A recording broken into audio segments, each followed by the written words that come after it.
If you've ever wondered if Christians are supposed to obey laws like this one, this video is for you. The short answer is no, we don't have to obey those laws for two reasons. So the first reason is one of the main messages of the New Testament is that we as followers of God are no longer under the old law or the Torah. We see this when Paul says we've been released from the law and that we live in the new way of the Spirit and not in the old way of the written code. We also see this in Peter's vision, where God tells Peter that he's no longer bound by the Torah's dietary laws, and that God has made all things clean. In Galatians 5, Paul tells us not only that we don't have to accept circumcision, which was the main sign of the old law, of the Torah, but that if we accept circumcision as our means of salvation, if we rely on the law for justification, then Christ would be of no advantage to us, and we would be falling away from grace. He says in verse 1 of chapter 5, that we shouldn't submit again to a yoke of slavery. Finally, in Acts 15, we get what's called the Jerusalem Council, which gives us a lot of helpful context for this. Essentially, the early church was made up almost entirely of Jews.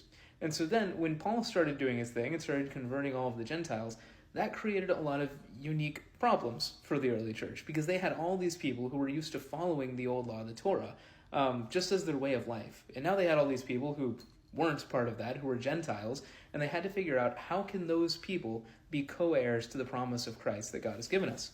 Well, the conclusion they ended up coming to was they shouldn't trouble those of the Gentiles, that is, those who were non-Jews, with the Torah, that is, with the Old Covenant law. Instead, they should just give them 3 simple commands to obey. 1, abstain from the things polluted by idols. 2, abstain from sexual immorality. And 3, abstain from what has been strangled and from blood. And so, according to the Jerusalem Council, those people who followed those laws and were early Christian Gentiles were in covenant with God without following the entirety of the Old Testament. But what about this verse? I mean, Jesus did say that he didn't come to abolish the law, and he said that not one iota, not a dot, will pass from the law until all is accomplished. Well, there are a few things to consider there. First, Jesus has, in fact, accomplished the law. He has fulfilled the law. Second, James differentiates between the old law and the law of liberty that Christians are under. That is, we're not under the law of rules and commands of the Torah, but instead we're under a law that we have to obey the Spirit and walk in the good works that God has laid out for us. And finally, third, I think Psalm 1 gives us a really good idea of what Jesus likely meant when he said that not one dot, not one iota of the law would pass away.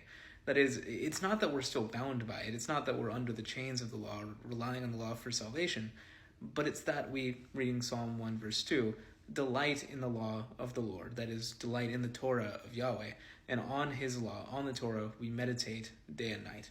So the meaning of that, it's not that we're looking to the law for salvation, or that we're using it legalistically as a list of rules and commands that you have to follow all the time no matter what. Instead, the idea is we want to know God more. We want to grow in relationship with God, and God is the one who made the law. And so in that way, we should study the law zealously, not because it rules over us, but because it is a useful and helpful and beautiful way to get to know God better. Now, that concludes the main reason why we as Christians aren't obligated to obey laws like this one, that is, that we're not living under law. But there's actually a second reason that's pretty on point for this specific law here and how it's being brought out of context today. My cat Birdie very much wants to be part of this video. So in ancient Israel, the ancient priests used to wear what's called ephods, which was just the top layer of their clothing. It was the fancy priest clothes. And lo and behold, those ephods, those priest clothes, were made out of a combination of gold, blue, scarlet, and purple yarns, which almost certainly would have been made out of wool in that context, and twined linen. So when that verse in Leviticus and the matching verse in Deuteronomy tell the ancient Israelites rather, that they shouldn't wear clothing mixing linen with wool, they're essentially telling them they shouldn't dress up as priests, because ephods were made out of gold, linen, and wool. Comment below if you have any questions or if you disagree. God bless and have a great day.